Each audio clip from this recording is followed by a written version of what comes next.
यहाँ पे doctor Janice बोलता है कि ये तो कमाल की बात है, मेरे को तो पता ही नहीं था कि क्लास एस हीरो ज़ॉम्बी में मेरा ही एक एक्सपेरिमेंटल सब्जेक्ट था।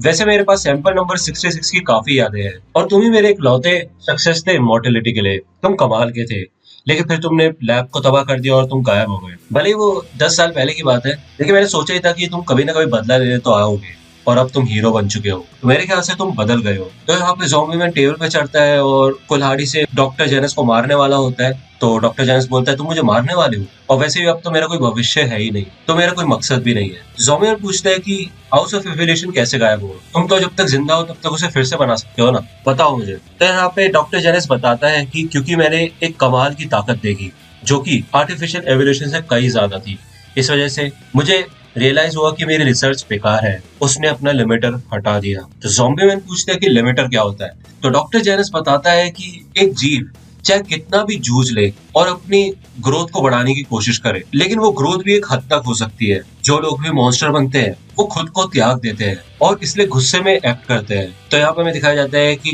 गारो इंसेक्ट गॉड और किंग द रिपर से अकेले ही लड़ रहा होता है, और इंसेक्ट गॉड गारो को मारता है और उसको पंच करके बिजली की लाइंस पे फेंक देता है, लेकिन फिर से गारो आता है और यहाँ पे फिर से हमें डॉक्टर जेनिस की आवाज सुनाई देती है। वो कहता है इसलिए भगवान ने हर एक जीव को ऐसा बनाया है जिससे कि वो एक लिमिट तक ही ग्रो हो सके, और ये जो मैकेनिज्म है जिससे कि इस ग्रोथ को कंट्रोल किया जाता है उसे लिमिटर कहते हैं। लेकिन वो आदमी, उसने अपने आप को इतना ज्यादा फोर्स किया और बाउंड्री से इतना ज्यादा आगे ले गया, इसलिए उसने अपना लिमिटर ही हटा दिया। तो ज़ॉम्बी मैन कहता है इस वजह से वो इतना ताकतवर है, और जो भी तुमने ताकतें सोची थी वो उससे कई ज्यादा आगे है। तो वो सिर्फ उसे ऐसे ही मिल गया बिना किसी कीमत के।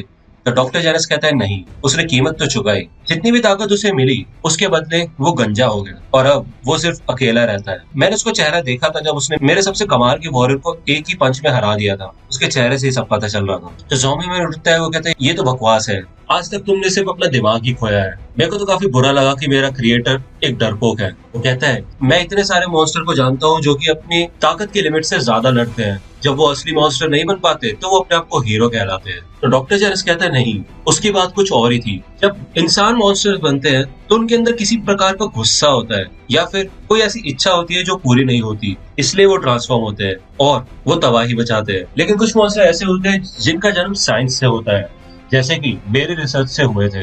इनके अलावा ऐसे भी मॉन्स्टर होते हैं जो कि इंसान तो होते ही नहीं या फिर किसी और दुनिया के होते हैं। वो बिल्कुल नए प्रकार के जीव होते हैं और अपने लिमिटर को वहीं पे वो बचा के रखते हैं, जैसे कि सिटी जे में सी फोक था, या फिर वो एलियंस जिन्होंने सिटी ए पे हमला किया था, वो भी मॉन्स्टर्स थे लेकिन वो बिल्कुल नेचुरल जीव थे। इनके सामने अगर हम हीरोज को देखें तो हीरोज काफी मेहनत करते हैं अपने टैलेंट्स को बढ़ाने के लिए, इसलिए उनके पास इतनी ताकत है जिससे कि वो मॉन्स्टर के खिलाफ खड़े हो सकते हैं, या फिर वो खुद को साइबरनेटिक्स की मदद से या फिर स्पेशल एबिलिटीज की मदद से ताकतवर बनाते हैं। या फिर कुछ लोग मेरी तरह होते हैं जो कि काफी जीनियस होते हैं, लेकिन वो बिल्कुल अलग था। वो एक आम इंसान था, बिल्कुल आम जिंदगी थी और कोई टैलेंट भी नहीं था, लेकिन फिर भी कमाल की मेहनत से उसने अपनी लिमिट से खोल दी और अपने लिमिटर को तबाह कर दिया। वो खुद ही इवॉल्व हो गया जिससे कि उसको इतनी कमाल की ताकत मिली। ये सब देख के तो मेरे को खुद पे हंसी आती है। मेरे ख्याल से किसी न किसी दिन तो तुम उससे मिलोगे क्योंकि वो एक हीरो है। क्या तुम्हें और कोई सवाल है?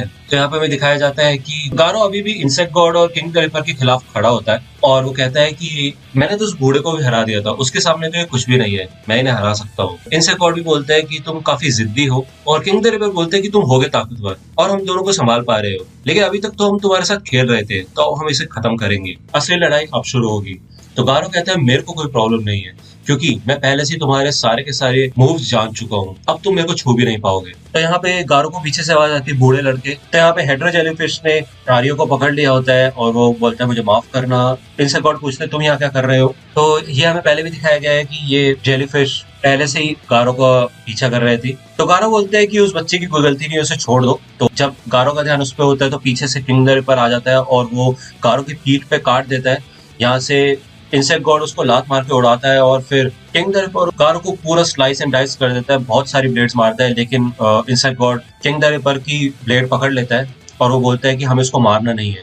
लेकिन किंग द रिपर बोलता है वैसे भी बहुत लेट हो चुके हैं, तुम्हें मुझे पहले आगाह करना चाहिए था, चलो जो भी है यहाँ से चलते हैं। तो वो उस बच्चे को लेके वहां से चले जाते हैं और गारो इधर पड़ा होता है। साइटामा के अपार्टमेंट का सीन दिखाया जाता है और यहाँ पे जेनोस किंग से गेम के बारे में पूछताछ करता है और ये सभी के सभी साइटामा का वेट कर रहे होते हैं और सोचते हैं कि क्या साइटामा गारो को ढूंढ पाया या फिर नहीं, और वो उसका इंतजार कर रहे होते हैं। लेकिन तभी वहां पे साइटामा आ जाता है और उसके ऊपर खून वगैरह लगा होता है। ये सब देख के उसे चौंक जाते हैं और ये सोचते हैं कि उसका सामना गारो से जरूर हुआ है। साइटामा कहते हैं यहाँ तो बहुत भीड़ है, बैंग और किंग तुम लोग अभी भी इधर ही हो। तो ये लोग पूछते हैं तुम्हें हुआ क्या वो खून हीरो हंटर का है?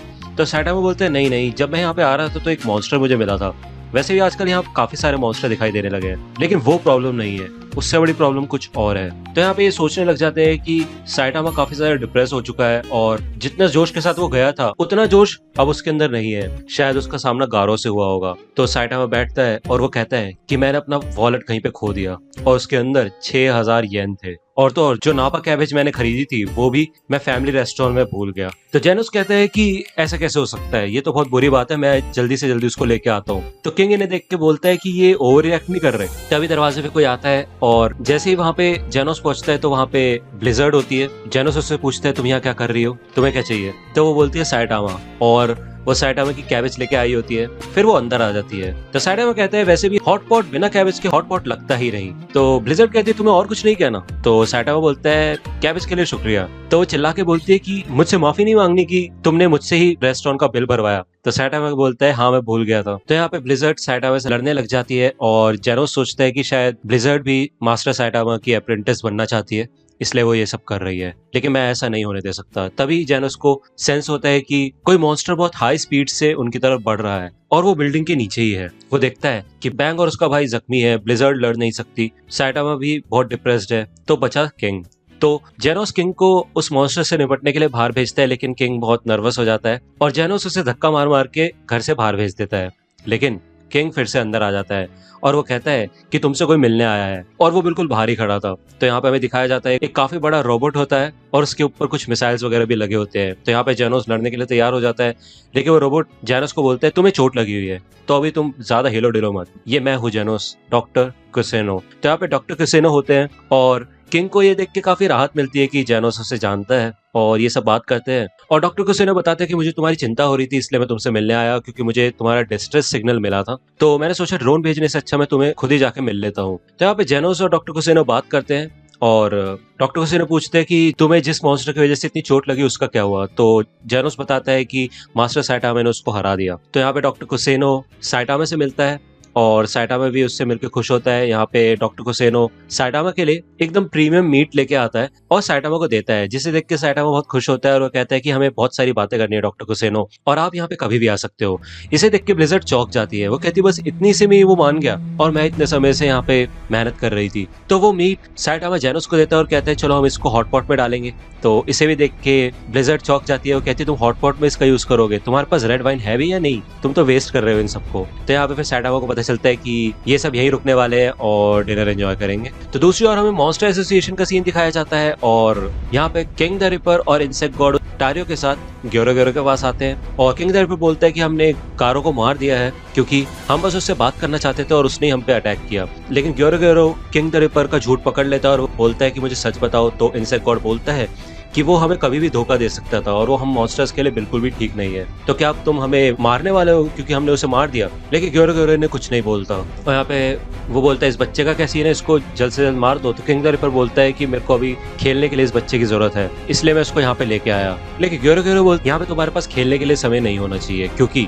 सेंटिचोरो का जो रास्ता था उसका पीछा करते करते एक रोबोट यहाँ पे आया है और ये वही रोबोट होता है जिसको चाइल्ड एम्पायर ने भेजा होता है। और ग्योरो बताता है तकरीबन एक दिन में ही हीरो एसोसिएशन को हमारा पता चल जाएगा। हमने बेसब्री से क्लास एस हीरोज का इंतजार किया है और वो अब आने वाले हैं, तो इसलिए लड़ाई के लिए तैयार हो जाओ, क्योंकि हीरो एसोसिएशन को भी हमें कम नहीं समझना चाहिए। उन्होंने गोकेत्सु और सेंटिचोरो को हराया है। तो यहाँ पे हमें बाकी मॉन्स्टर्स का सीन दिखाया जाता है और वो बात करते हैं कि कैसे ग्योरो हर मॉन्स्टर के लिए एक टारगेट चूज करता है जिनको वो आसानी से हरा सकते हैं। वो बताता है कि जैसे माइकोप्लाज्मा और इलेक्ट्रिक कैटफिश मॉन्स्टर है, उन पे बिजली का कोई असर नहीं होता, इसलिए वो लाइटनिंग गेंजी से लड़ पाए। हमें राइनो रेसलर का भी सीन दिखाया जाता है और वो कहते हैं ये सब तो फालतू की बकवास है, क्योंकि मैं अपने दुश्मनों से डायरेक्ट जाके लड़ता हूँ और मैं ही सबसे ताकतवर हूँ, और जब समय आएगा तो मैं ये तुम्हें प्रूव करके दिखाऊंगा। इसके अलावा हमें यहाँ पे फिनिक्स मैन का भी सीन दिखाया जाता है और वो ग्योरो की बात याद करता है कि कैसे उसने ओरोची को बनाया, और फिनिक्स मैन सोचता है कि कैसा रहेगा अगर मैं भी एक मॉन्स्टर किंग बन गया। Monster king Phoenix man. यहाँ पे हमें सुपर एस का भी सीन दिखाया जाता है और वो अपने लव स्लेव्स को ऑर्डर दे रही होती है और कहती है या तो तुम हीरोज को मारोगे या तो फिर तुम खुद मरोगे। और यहाँ पे हमें गेल विंड और हेलफायर फ्लेम को भी लड़ते हुए दिखाया जाता है। वो दोनों ही आपस में बातें कर रहे होते हैं और साथ ही साथ लड़ भी रहे होते हैं। वो ये बोलते हैं कि हीरो एसोसिएशन में हमें किसी से कोई मतलब नहीं है सिवाय फ्लैशी फ्लैश के, क्योंकि वो ही सबसे ज्यादा ताकतवर है। भले ही हीरो एसोसिएशन में कई साइकिक्स और रोबोट्स भी है, लेकिन रोबोट्स मैटर नहीं करते क्योंकि वो हमारी निंजा स्पीड के सामने कुछ नहीं है। और जहां तक बात करें हम साइकिक्स की, तो जब तक वो अपनी साइकिक पावर्स एक्टिवेट करेंगे उससे पहले ही हम उनको मार देंगे। तो यहाँ पे हमें वैम्पायर मैन का सीन दिखाया जाता है और उसने एक मॉन्स्टर को मार दिया होता है और वो कहता है कि अगर तुम मेरे सामने से नहीं हटोगे या मेरी बात नहीं मानोगे तो मैं तुम्हें मार डालूंगा। और एक बार मैं इन सारे के सारे हीरोज को कब्रों में पहुंचा दूं, उसके बाद मैं किसी भी मॉन्स्टर को भी नहीं छोड़ूंगा, क्योंकि मैं ही बचपन से असली मॉन्स्टर हूँ। आगे हमें दिखाया जाता है कि जो पूरी पूरी प्रिजनर के सारे क्रिमिनल्स होते हैं जो कि मॉन्स्टर बन चुके होते हैं, उन्हें न्यान देख रहा होता है और वो सब कहते हैं कि हम पूरी पूरी प्रिजनर से बदला लेना चाहते हैं और हमें बहुत खुशी होगी जब हम उसे खुद अपने हाथों से मारेंगे। न्यान इन सबको देख के काफी खुश होता है और वो देखता है कि ये एकजुट होकर लड़ने में सक्षम है और जब असली लड़ाई होगी तो मुझे उम्मीद है कि ये एक साथ ही लड़ेंगे। दूसरी ओर हमें यहाँ दिखाया जाता है कि किंग द रिपर टारियो को लेकर आ रहा होता है, लेकिन आगे से बिग ईटर आ जाता है और वो कहता है कि ये तो एक इंसानी बच्चा है, मुझे इसको थोड़ा सा टेस्ट करने दो। लेकिन किंग द रिपर मना कर देता है और वो कहता है ये मेरा है। लेकिन बिग ईटर कहता है मेरे को बहुत भूख लग रही है, अगर मुझे ये खाने को नहीं मिला तो मेरे को कुछ और चाहिए, लेकिन मेरे को किसी ना किसी चीज को तो खाना ही होगा। तो किंग द रिपर कहता है ऐसा करता हूँ कि तुम्हारी पूंछ काट के तुम्हें को खिला देता हूँ। लेकिन पीछे से G5 आ जाता है और जब वो बिग ईटर G5 पे हमला करने वाला होता है तभी G5 पीछे खड़े एक मॉन्स्टर को बिग ईटर के मुंह में डाल देता है और फिर बिग ईटर उसे खा के बोलता है कि अभी मेरा कुछ घंटे का काम हो गया है तो मैं यहाँ से जाता हूँ। तो यहाँ पे किंग द रिपर और G5 का इंट्रोडक्शन होता है और हमें दिखाया जाता है कि G5 के हाथ में मेटल नाइट का सर होता है और वो कहते हैं कि मैं इसकी जांच करना चाहता हूँ। फिर किंग द रिपर टारियो को वहां से ले जाके एक जेल में बंद कर देते हैं और वो वगनमा को बोलता है कि मैं तुम्हारे लिए एक दोस्त लेके आया हूँ। यहाँ पे वगनमा भी शामिल होता है और ये दोनों अपनी कुछ बातें करते हैं। वगनमा को भूख लगी होती है और टारियो उसको कैंडी देता है। तो वगनमा बताता है कि ये मॉन्स्टर तो बेवकूफ है, इन्होंने मुझे किडनैप किया, लेकिन मेरे पापा बहुत बड़े आदमी है और वो हीरो एसोसिएशन को भी जानते हैं, तो कुछ ही समय में सारे के सारे हीरोज मुझे बचाने आ जाएंगे और अगर वो आएंगे तो मैं कोशिश करूंगा कि वो तुम्हें भी बचा ले। तो इससे सुन के टारियो भी शॉक हो जाता है और वो बोलता है कि हाँ मेरी भी मदद करो। तो वगनमा कहता है कि अगर ऐसा है तो तुम्हें मेरा गुलाम बनना होगा, जब भी वो तुम्हारे लिए खाना लेके आएंगे तो तुम अपना खाना भी मुझे ही दोगे, अगर तुमने कुछ भी शिकायत की तो मैं तुम्हारी मदद नहीं करूंगा। तो पीछे से यहाँ पे जेलीफिश मॉन्स्टर आ जाता है और वो कहते हैं तुम ये क्या बातें कर रहे हो घर जाने की, तुम में से कोई भी घर नहीं जाने वाला। तो यहाँ पे वगनमा गुस्सा होकर बोलता है कि तुम्हें पता नहीं है तुम क्या कर रहे हो, सारे के सारे हीरोज आके तुम्हें मार डालेंगे क्योंकि मेरे डैड बहुत ज्यादा रिच है। तो जेलीफिश मॉन्स्टर कहते हैं वो सारे के सारे हीरोज और तुम्हारे डैड सब के सब मारे जाओगे, वो तुम्हें बचाने तो आएंगे लेकिन सब के सब एक एक करके मारे जाएंगे। तो वगनमा कहते हैं कि क्लास ए और क्लास एस हीरोज काफी ज्यादा ताकतवर होते हैं, अगले हफ्ते वो सब के सब तुम्हें मजा चखा देंगे, यहाँ तक कि मेटल बैट लड़ने में बहुत ज्यादा अच्छा है। तो जेलीफिश मॉन्स्टर मजाक उड़ाते हुए कहता है ओहो मैं तो डर गया। तो टारियो यहाँ पे बताता है कि वगनमा मैंने न्यूज में देखा था कि लाइटिंग एनजी और हेवी कॉन्ग और मेटल बैट और मेटल नाइट, या फिर छोड़ो कोई बात नहीं सॉरी। तो वगनमा कहते हैं तुम्हें कुछ नहीं बोलना ना तो चुप रहो बस, और वैसे भी टोर्नेडो और ब्लास्ट भी है और सबसे बढ़िया किंग। तो तुम्हें ये सब हीरो के नाम सुन के कैसा लग रहा है, तुम अभी से डर गए है ना। तो जेलीफिश मॉन्स्टर बोलते हैं कि बच्चे, मॉन्स्टर एसोसिएशन का असली काम है इन हीरोज को मारना, हमें शुरुआत से ही पता है कि क्लास एस हीरोज बहुत ज्यादा ताकतवर होते हैं, लेकिन फिर भी मैं तुम्हें कह रहा हूँ ना वो सब मारे जाएंगे क्योंकि यहाँ पे ऐसे ऐसे मॉन्स्टर्स हैं जो कि क्लास एस हीरोज से कई ज्यादा ऊपर है, जिनका थ्रेट लेवल ड्रैगन है। तो यहाँ पे हमें अलग अलग ताकतवर मॉन्स्टर्स को दिखाया जाता है और जेलीफिश मॉन्स्टर कहते हैं कि साधारण लोगों का तो कोई मुकाबला ही नहीं है और यहाँ तक कि तुम्हारा किंग भी मारा जाएगा। दूसरी ओर हमें यहाँ पे गारो का सीन दिखाया जाता है और वो उठने लगता है, उसको धीरे धीरे सब कुछ याद आने लगता है कि जेलीफिश मॉन्स्टर ने टारियो को पकड़ लिया होता है, उसकी लड़ाई इंसेक्ट गॉड और किंग द रिपर से हो रही होती है। वो आंखें खोलता है और वो उठता है, वो सोचता है कि मैं सो क्यों रहा हूँ और मेरी ये हालत कैसे हुई। फिर उसे याद आता है कि वो एक मॉन्स्टर से हार गया था, लेकिन वो अभी भी जिंदा कैसे है। उसको काफी चोट लगी होती है, वो सोचता है कि उस बच्चे का क्या हुआ या फिर उससे कुछ फर्क नहीं पड़ता। और यहाँ पे वो देखता है कि उसका खून निकलना भी बंद हो चुका होता है और वो एकदम खड़ा होकर तैयार हो जाता है। अंत में हमें एक बोनस चैप्टर मिलता है उस एपिसोड में जिसमें साइटामा गारो को पंच करता है और वो देखता है कि उस गाइड में साइटामा का नाम नहीं होता, तो वो वहां से चला जाता है, लेकिन फिर से साइटामा वहां पे वापस आता है, उस बच्चे की हीरो गाइड लेता है और उसमें अपना नाम लिख देता है, उसको वापस देता है और वहां से भाग जाता है।